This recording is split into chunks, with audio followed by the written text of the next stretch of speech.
नमस्कार दर्शकों, डेली ज्ञान में आपका स्वागत है। दर्शकों, आज हम बात करने जा रहे हैं बहुत ही टैलेंटेड और अनुभवी और साथ ही अपनी कला के दम पर कई फैंस बनाने वाले एक छोटे गांव से आने वाले राजन राज के बारे में। दर्शकों, आज हम इनके स्ट्रगल और एक आईटी का लड़का एक्टर कैसे बनता है इस बारे में जानेंगे। चलिए शुरू करते हैं बिना किसी देरी के। दर्शकों, वीडियो आगे बढ़ाने से पहले आपसे गुजारिश है कि हमारे चैनल को सब्सक्राइब कीजिए, क्योंकि मैं ऐसी वीडियोस लाता हूं जिससे आपको पता चले कि देश का असली टैलेंट क्या है। चलिए शुरू करते हैं बिना किसी देरी के। दर्शकों, सबसे पहले बात कर लेते हैं रंजन राज फेमस कहाँ से हुए।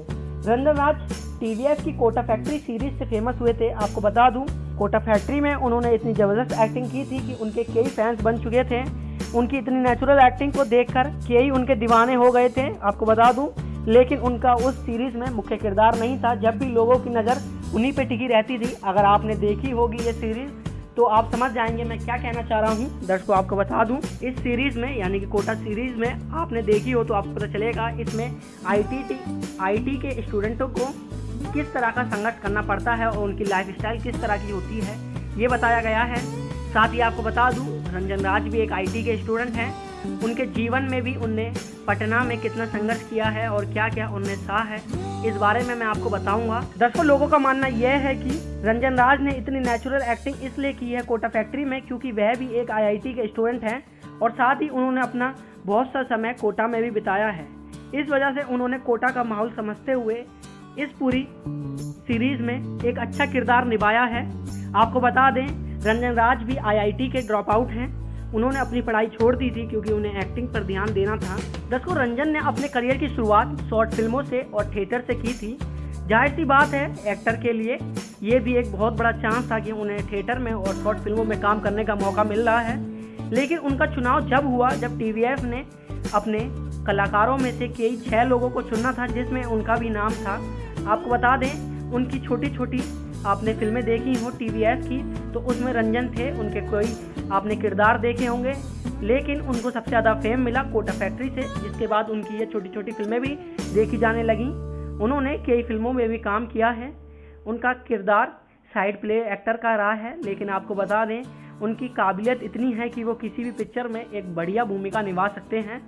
उनका ये कहना था कि इंसान को हमेशा सीखते रहना चाहिए, उससे उनका कुछ घटेगा नहीं, कुछ बढ़ेगा ही।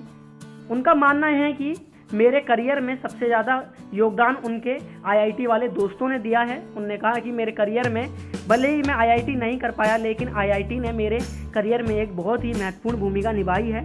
आपको बता दें फिर से कि रंजन राज आईआईटी के ड्रॉप आउट हैं। उन्होंने अपनी पढ़ाई आधे में ही छोड़ दी। उनको आभास हो गया था कि मैं आईआईटी के लिए नहीं बना, मैं कुछ और करना चाहता हूँ। उनने अपने पैशन को फॉलो किया, जिसके बाद वह अपने एक बढ़िया कलाकार के रूप में निखर के आए हैं। दर्शकों, उनका ये मानना है कि इंसान को परिवार की भी सुननी चाहिए, अपने पैशन की भी सुननी चाहिए, अपनी हालातों की भी सुननी चाहिए, अपने आसपास के माहौल की भी सुननी चाहिए। उनका ये मानना है कि अगर वो सभी परिस्थितियों को एक साथ लेकर चलेंगे, उसमें से किसी एक को तो कॉम्प्रोमाइज़ करना ही होगा। उनका ये मानना है, इस वजह से वे इसमें कामयाब हैं। और उन्होंने कहा कि मैं डिमोटिवेट भी होता था, लेकिन इतनी पिक्चरें और इतने मोटिवेशनल लोग हैं मेरे आसपास कि मैं मोटिवेट भी हो जाता था तुरंत ही। मुझे पता है कि अगर डिमोटिवेट होना है तो मोटिवेट भी होना है। इतनी पिक्चरें देख ली हैं कि डिमोटिवेट होगा इंसान तो मोटिवेट भी होगा। धन्यवाद दर्शकों। अगर ये जानकारी अच्छी लगी तो हमारे चैनल को सब्सक्राइब कीजिए और जाहिर सी बात है लाइक भी कीजिए। धन्यवाद दर्शकों।